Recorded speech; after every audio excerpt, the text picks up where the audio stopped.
अर्थव्यवस्था आपके लिए बिल्कुल आसान हो जाए। पढ़ने में सबसे ज़रूरी है कि अर्थव्यवस्था के नाम से जो भय है, डर है, वो निकल जाए। यही प्रयास है मेरा। जी हाँ दोस्तों, नमस्कार। मैं अतुल पांडे रुद्र सिविल सर्विसेज से अर्थव्यवस्था के इस दूसरे लेक्चर को लेकर आपके सम्मुख। निश्चित रूप से मुझे उम्मीद है कि आपको पहला लेक्चर हमारा, जिसमें मैंने आपको अर्थव्यवस्था और अर्थशास्त्र की बारीकियों से परिचित कराया था, समझ में आया होगा और आपका इंटरेस्ट भी अर्थव्यवस्था के प्रति पैदा हुआ होगा। आइए अपने दूसरे लेक्चर की तरफ आगे बढ़ते हैं। तो दूसरे लेक्चर का आज पहला टॉपिक है अर्थव्यवस्था का वर्गीकरण। अर्थव्यवस्था के वर्गीकरण की बात की जाए तो कई प्रकार की अर्थव्यवस्थाएं होती हैं, जिसमें पहला है समाजवादी अर्थव्यवस्था। समाजवादी अर्थव्यवस्था वह अर्थव्यवस्था होती है जिसमें जो उत्पादन के साधन हैं, यानी जो चीज़ भी उत्पादन के साधन मतलब जो भी उत्पादन हो रहा है, चाहे एक पेन से लेकर चाहे एक एरोप्लेन तक, तो जो भी उत्पादन हो रहा है उन पर सरकारी स्वामित्व हो। यानी समाजवादी अर्थव्यवस्था ये कहती है कि सार्वजनिक स्वामित्व यानी सरकारी स्वामित्व कि उत्पादन के साधनों पर सरकार का नियंत्रण, ठीक ध्यान रहेगा, और बाजारी शक्तियों पर भी किसका नियंत्रण? सरकार का नियंत्रण। इस तरीके से यह अर्थव्यवस्था भूतपूर्व सोवियत संघ की अर्थव्यवस्था, जिसे वर्तमान में आप रूस कह सकते हैं, थी। आइए देखते हैं अब दूसरा, पूंजीवादी अर्थव्यवस्था। समाजवाद के विपरीत पूंजीवादी अर्थव्यवस्था ये कहती है कि उत्पादन के साधनों और बाजार पर जो राज्य का अधिकार हो या नियंत्रण हो बहुत न्यूनतम हो और निजी क्षेत्र का प्रभाव ज़्यादा हो, यानी पूंजीपतियों का प्रभाव ज़्यादा हो। इसे उदारवादी अर्थव्यवस्था के नाम से भी जाना जाता है। ठीक है, कैपिटलिस्टिक इकोनॉमिक्स। यह अर्थव्यवस्था एडम स्मिथ की पुस्तक वेल्थ ऑफ नेशंस 1776 में आई थी। पिछली क्लास में मैंने इस पर चर्चा की थी। इसमें एडम स्मिथ ने व्यक्त की थी पूंजीवादी अर्थव्यवस्था की अवधारणा को। आइए अगला देखते हैं, मिश्रित अर्थव्यवस्था। जब भारत आज़ाद हुआ तो भारत के सामने दो विकल्प थे, या तो वो समाजवादी अर्थव्यवस्था अपना लेता या पूंजीवादी अर्थव्यवस्था। लेकिन भारत की आज़ादी के समय भारत की स्थिति ऐसी नहीं थी कि वह भारत सरकार पूरी तरीके से उत्पादन के साधनों पर अपना नियंत्रण स्थापित कर पाती। इतना पैसा नहीं अंग्रेज छोड़ के गए थे। दूसरा, अगर भारत सरकार कैपिटलिस्टिक इकोनॉमिक कर देती, यानी फिर से पूंजीवादी अर्थव्यवस्था कर देती, तो एक बार और अंग्रेज जैसी ताकतों के हाथों में देश के जाने का खतरा बढ़ जाता। तो इन संदर्भों में हमने एक नई तरह की अर्थव्यवस्था को अपनाया, जिसे मिश्रित अर्थव्यवस्था के नाम से जाना जाता है। यह अर्थव्यवस्था समाजवादी और पूंजीवादी दोनों ही अर्थव्यवस्थाओं की विशेषताओं से परिपूर्ण है। इसमें निजी क्षेत्र सार्वजनिक क्षेत्र का सहायक होता है। जैसे भारत की अर्थव्यवस्था मैंने ऑलरेडी आपको बता दिया, यानी इसमें सभी पर तो सरकार का आधिपत्य होता है। जैसे भारतीय अर्थव्यवस्था की बात करें, अगर एक प्राइवेट बैंक को अपनी यहाँ शाखा स्थापित करनी है तो भारत सरकार उसे स्थापित करने देगी, पर भारत सरकार उस पर एक प्रकार से नियंत्रण रखेगी। मुक्त रूप से बाजार पर मुक्त रूप से नियंत्रण तो उस प्राइवेट बैंक का ही होगा, लेकिन भारत सरकार कहीं ना कहीं नागरिकों के हित, लोगों के हित और तमाम गतिविधियों की पर अपना नियंत्रण स्थापित किए रहेगी। तो ये है भारतीय मिश्रित अर्थव्यवस्था। तो ये तीनों अर्थव्यवस्था से आप रूबरू हो गए। आइए अब देखते हैं एक खुली अर्थव्यवस्था। खुली अर्थव्यवस्था वह अर्थव्यवस्था है जहां आयात निर्यात पर न्यूनतम प्रतिबंध होता है। हमारे यहाँ 1990 के पहले खुली अर्थव्यवस्था नहीं थी। हमारे यहाँ 1990 के पहले, उदारीकरण के पहले तक हमारे यहाँ एक बंद अर्थव्यवस्था थी, यानी इसमें आयात और निर्यात की गतिविधियां लगभग शून्य हो जाती हैं। खुली अर्थव्यवस्था जहां हांगकांग और सिंगापुर की है, वहीं वर्तमान में बंद अर्थव्यवस्था कोरिया की यानी उत्तर कोरिया की मान सकते हैं, जहां पर आयात निर्यात की गतिविधियां बिल्कुल शून्य होती हैं। तो अगर पूछा जाए बंद अर्थव्यवस्था क्या है, तो आयात निर्यात शून्य। ठीक है, और यहाँ पे निजी क्षेत्र की भूमिका बिल्कुल नगण्य, शून्य होती है, जीरो होती है। पूरी तरीके से सरकार का आधिपत्य या नियंत्रण हो। अगला टॉपिक है विश्व स्तर पर अर्थव्यवस्था का वर्गीकरण। तो विश्व स्तर पर अगर अर्थव्यवस्था के वर्गीकरण की बात करें तो अर्थव्यवस्था यानी विश्व बैंक अर्थव्यवस्था को के आधार पर 3 प्रकार से देशों का वर्गीकरण करता है। कौन कौन से? उच्च आय वाले देश, ऐसे देश जिनकी जो वार्षिक आय है वो 12,055 यूएस डॉलर है, यानी अमेरिकन डॉलर या इससे अधिक है, वो उच्च आय वाले देश कहे जाते हैं। जबकि मध्यम आय वाले देश वे होते हैं जिनकी जो आय है वो 996 यानी 996 यूएस डॉलर से 12,055 यूएस डॉलर के बीच में है। जबकि निम्न आय वाले देश वे होते हैं जिनकी जो आय होती है वार्षिक वो 995 यूएस डॉलर या इससे कम है। याद रखिए कि अर्थव्यवस्था का जो वर्ष होता है वह जुलाई से जून यानी 1 जुलाई से 30 जून तक होता है। यही आरबीआई का भी वित्त वर्ष माना जाता है। ध्यान रखिएगा, रिजर्व बैंक ऑफ इंडिया का, भारत की बैंकों का नहीं, केवल रिजर्व बैंक ऑफ इंडिया का। तो विश्व स्तर पर अर्थव्यवस्थाओं के वर्गीकरण को आपने देखा। अगला टॉपिक देख लेते हैं जो कि संबंध रखता है उत्पादन के कारक से। तो उत्पादन का उद्देश्य जो होता है वो ऐसी वस्तुएं और सेवाएं उत्पादित करना है जिनकी हमें आवश्यकता है, क्योंकि अभी आपने पीछे देखा कि उत्पादन के कारकों पर नियंत्रण, कहीं निजी क्षेत्र, कहीं ये सरकारी क्षेत्र यानी सार्वजनिक क्षेत्र, तो ये उत्पादन के कारक हैं क्या, क्या क्या चीज़ें ज़रूरत होती है, ये महत्वपूर्ण है हमें जानना। तो वस्तुओं और सेवाओं के उत्पादन के लिए 4 चीज़ें आवश्यक है। कौन कौन सी? भूमि व अन्य प्राकृतिक संसाधन, श्रम, भौतिक पूंजी और मानव पूंजी। भूमि जैसे जल हो गया, अन्य प्राकृतिक संसाधन में वन, खनिज, ऐसे ही श्रम हो गया, श्रम जो लोग काम करेंगे। भौतिक पूंजी उत्पादन के प्रत्येक स्तर पर अपेक्षित कई तरह की आगत यानी कई तरह की मदें, जैसे औजार, मशीन, भवन। स्थायी पूंजी में क्या क्या खर्च हुआ, कितना पैसा खर्च हुआ, और कच्चा माल और नगद पैसा वगैरह, मजदूर वगैरह को यानी कार्यशील पूंजी में कितना पैसा खर्च हुआ। इसी तरीके से अंतिम है मानव पूंजी। तो ये 4 उत्पादन के कारक है। मानव पूंजी यानी जो हमारी जनसंख्या है, जब हमारी जनसंख्या प्रोडक्टिविटी में बदल जाए, वो कुछ उत्पादन करने लगे, अर्थव्यवस्था में अपना योगदान देने लगे, तो वो मानव पूंजी के नाम से जानी जाती है। ध्यान से इस बारीकियों को समझने की कोशिश कीजिए। मैं धीरे धीरे करके इन सभी चीज़ों को एक एक करके मैं आपको समझाऊंगा। भले ये वीडियो थोड़ा लंबा हो जाए, पर आपकी बारीकियों की समझ होनी चाहिए, आपका कॉन्सेप्ट क्लियर होना चाहिए। आगे देखते हैं कि भूमि क्या है? भूमि स्थिर है, यानी जो चीज़ स्थिर है वो दुर्लभतम कारक है। क्यों? क्योंकि भूमि प्राकृतिक संसाधन है, उसे बढ़ाना संभव नहीं है। भूमि एक ना एक दिन क्या हो जाएगी, जब सभी लोग भूमि ऑक्युपाइड कर लेंगे, ग्रहण कर लेंगे, ले लेंगे, तो भूमि समाप्त हो जाएगी। भूमि थोड़े बढ़ रही है, जितना भूमि है वो फिक्स है। तो जो चीज़ें फिक्स है वो दुर्लभतम कारक की श्रेणी में समाहित होती हैं। भूमि मापने की इकाई क्या है? हेक्टेयर। तो जो भूमि हमारे पास है उसी भूमि से अधिक पैदावार करने का तरीका क्या है? समस्त भूमि पर खेती कर दी जाए, कोई भूमि बेकार न छोड़ी जाए, पहला तरीका। दूसरा, उसी भूमि पर बरसात के समय में यानी खरीफ की फसलों में ज्वार और बाजरा की उपज की जाए, जो कि पशुओं वगैरह के चारे के लिए काम आएंगी। फिर अक्टूबर से दिसंबर जो ठंड का मौसम होता है उस समय आलू की खेती कर दी जाए। फिर सर्दी के मौसम में यानी रबी में जो लगभग जुलाई से प्रारंभ हो जाता है तो उस समय गेहूं की उपज की जाए, और भूमि के एक भाग में गन्ना की पैदा कर दिया जाए।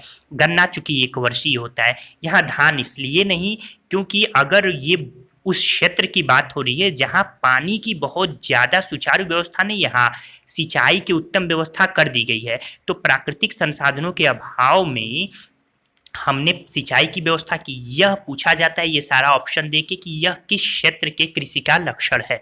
तो ये पूरा का पूरा पश्चिमी उत्तर प्रदेश की कृषि का लक्षण है, क्योंकि वहाँ सिंचाई की उत्तम व्यवस्था कर दी गई है। अगला है कि इस तरह आपने देखा कि एक वर्ष में किसान 3 अलग अलग फसलें पैदा करता है। क्यों? क्योंकि वहाँ सिंचाई की सुविकसित व्यवस्था है। कुओं से रहट द्वारा पानी से सिंचाई, फिर बिजली की व्यवस्था और नलकूपों से सिंचाई, यानी कम समय में ज़्यादा क्षेत्र।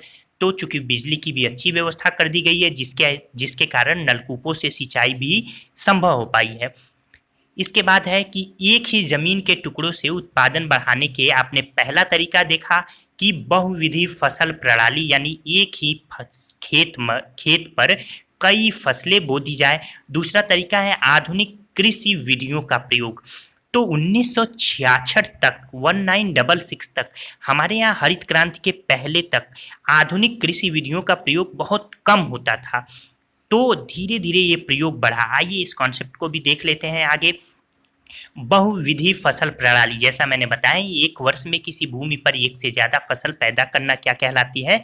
बहुविधि फसल प्रणाली। इसके बाद 1960 के मध्य तक खेतों में पारंपरिक बीजों का ही प्रयोग होता आया था।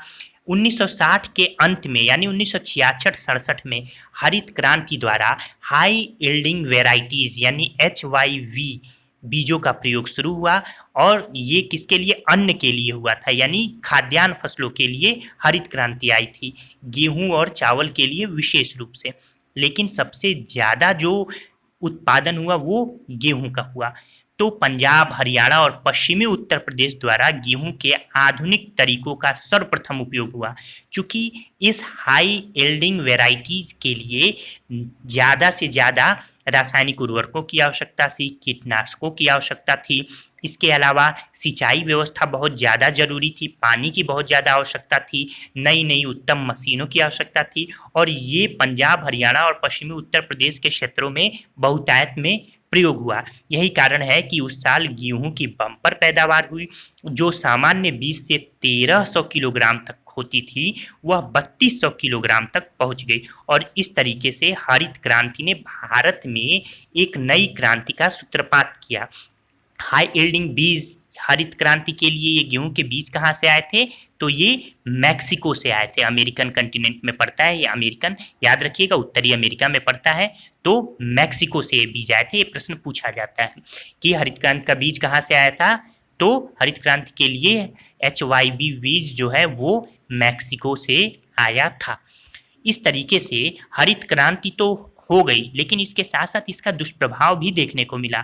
क्या दुष्प्रभाव? रासायनिक उर्वरकों का अधिक से अधिक प्रयोग हुआ। सबसे ज़्यादा पंजाब में रासायनिक उर्वरकों के अधिक प्रयोग, यानी रासायनिक उर्वरक चूंकि पानी में घुलनशील होते हैं, पौधों को तुरंत प्राप्त हो जाते हैं, तो यह पौधों को तुरंत तो प्राप्त हो गए, लेकिन मिट्टी में बहुत लंबे समय तक ये नहीं टिक पाते, जिससे मिट्टी से निकलकर यह जो भूमिगत जल है उसके साथ साथ नदी व तालाबों में मिले, जिससे जल प्रदूषण बढ़ा। जल प्रदूषण के बाद मिट्टी के जीवाणुओं व सूक्ष्म जीवों का भी नष्ट होना प्रारंभ हो गया।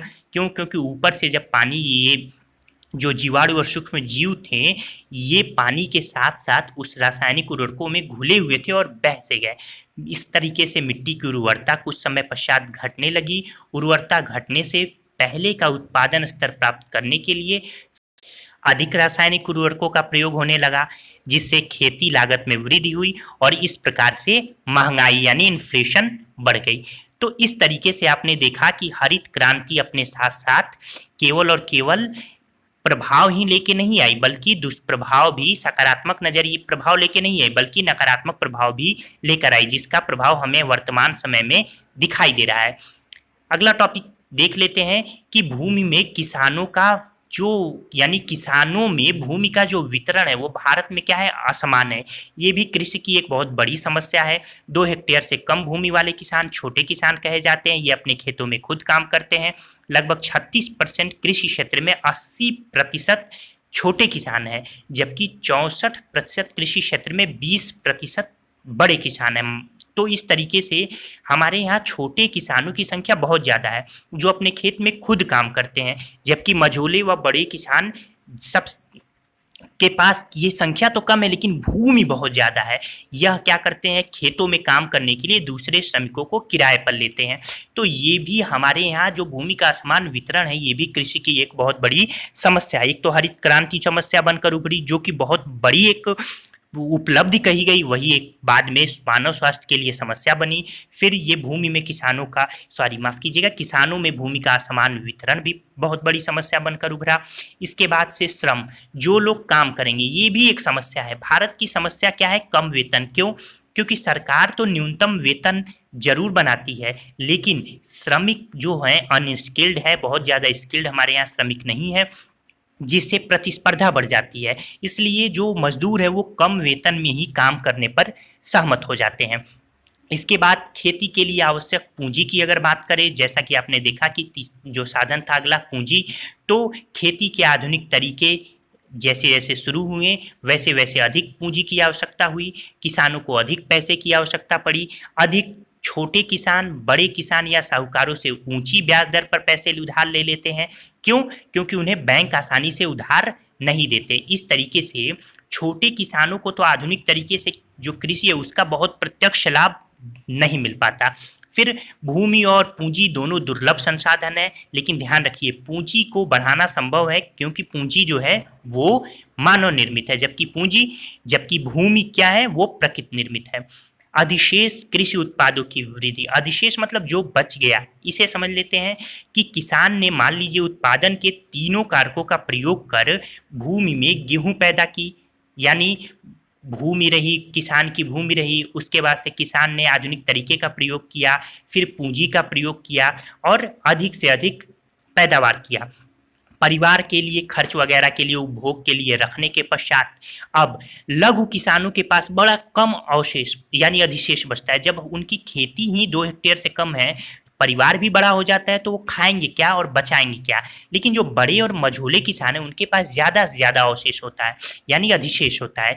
तो ये जो होते हैं बाजार में बेचकर ज़्यादा से ज़्यादा कमाई करते हैं। ध्यान रखिए कि ये बड़े किसान जो होते हैं ये खुद कृषि नहीं करती, ये अन्य कामों में संलग्न रहते हैं और मजदूरों से कृषि करवाते हैं। तो वो जो मजदूर हैं उनकी हालत वैसी की वैसी ही रह जाती है, और ये जो बड़े किसान हैं जो अन्य कार्य भी कर रहे हैं ये इधर से भी पैसे प्राप्त करते हैं और इस तरीके से उनकी स्थिति बड़ी अच्छी हो जाती है। तो हमारे यहाँ की ये सबसे बड़ी समस्या है कि जो उत्पादन के साधन है उनका लाभ वास्तविक किसानों तक पहुँचे। ठीक, इसके बाद से गैर कृषिगत क्रियाएं एक बहुत बड़ा जरिया है कि अगर हम गैर कृषिगत क्रियाओं को बढ़ाना भी शुरू कर दें। कृषि के साथ साथ 24% ग्रामीण क्षेत्र में लगे हुए हैं। जैसे अगर कोई पशुपालन कर रहा है तो डेयरी उत्पादन शुरू कर दे, दूध वगैरह बेचना शुरू कर दे, लघु स्तरीय कुछ विनिर्माण शुरू कर दे। इसके अलावा दुकानदार, परिवहन, जो ट्रैक्टर है, बैलगाड़ी है, इस तरीके में जो बनाने का काम शुरू कर दे, या यूँ कहिए कि वितरण का काम शुरू कर दे। गैर कृषिगत क्रियाओं के लिए कम भूमि की आवश्यकता होती है, अतः भूमिगत पूंजी की भी कम आवश्यकता होगी। यानी मान लीजिए कि अगर एक किसान खेत में अपनी फसल लगा दिया, खेत में फसल लगाने के बाद अगर उसे उचित, क्योंकि खेत फसल तो होने में 2-3 महीने लग जाएंगे, अगर उसे उचित पारिश्रमिक मिले और यानी पैसा मिल जाए तो वो इसका उपयोग गैर कृषि क्रियाओं में कर सकता है, बशर्ते जागरूक किसान को करने की जरूरत है। इसके अलावा सरकार गैर कृषिगत क्रियाओं को बढ़ाने के लिए इंफ्रास्ट्रक्चर पर भी ध्यान दे, जैसे अच्छी सड़कें बनाए। अगर अच्छी सड़कें बनेंगी तो गांव का उत्पादन शहरों तक आसानी से किसान पहुंचा पाएगा। परिवहन का विकास करे, ट्रांसपोर्टेशन बढ़ाए, फिर बिजली की अच्छी व्यवस्था करे, टेलीफोन की व्यवस्था करे। इन सब पर भी सरकार को ध्यान देने की जरूरत है। हमारे देश की ये सब समस्याएं हैं कि ग्रामीण क्षेत्रों में अब तक ये चीज़ें सुचारू रूप से नहीं पहुंच पाई हैं। तो इस तरीके से आपने इस लेक्चर में देखा, ये लेक्चर थोड़ा लंबा ज़रूर था पर मैंने पूरा कॉन्सेप्ट देने की कोशिश की है कि उत्पादन के कारकों, जो 4 कारक हैं, भूमि, श्रम, भौतिक पूंजी और मानव पूंजी, ये सभी की क्या क्या अपनी समस्याएं हैं। भूमि और पूंजी जो है वो सीमित संसाधन के रूप में, दुर्लभतम संसाधन के रूप में है। श्रम है तो हमारे यहाँ श्रम का उपयोग आप तभी ज़्यादा अच्छे से अच्छा कर पाएंगे जब उनको पारिश्रमिक भी अच्छे से मिले, पर श्रम का सही उपयोग नहीं हो पा रहा है। हमारे यहाँ ज़्यादा मजदूरों से मजदूरी तो कराई जा रही है पर उचित पारिश्रमिक नहीं मिल रही है। मानव पूंजी में बदल तो रहा है, जनसंख्या बाहुल्य है, लेकिन क्या वाकई में सभी वास्तव में आउटपुट दे पा रहे हैं, अपना अच्छा से अच्छा, बेहतर से बेहतर प्रदर्शन कर पा रहे हैं कृषिगत क्षेत्रों में? ये सब हमारी जो उत्पादन के कारक हैं, इनकी समस्या है, जिन पर विचार करने की आवश्यकता अर्थशास्त्रियों को है। ठीक है दोस्तों, उम्मीद है आपको ये लेक्चर पसंद आया होगा। अगर पसंद आया होगा तो इसे सब चैनल को सब्सक्राइब कीजिए, ज़्यादा से ज़्यादा लोगों तक शेयर कीजिए, ताकि सभी लोगों तक यह वीडियो पहुंच सके और अर्थव्यवस्था की बारीकियों को समझने में सबको मदद मिल सके। निश्चित रूप से ये पूरे अर्थव्यवस्था के लेक्चर समाप्त होने के बाद आप अपनी परीक्षाओं में बेहतर से बेहतर कर पाएंगे। ठीक है दोस्तों, आपका पूरा वीडियो देखने के लिए धन्यवाद। नमस्कार दोस्तों।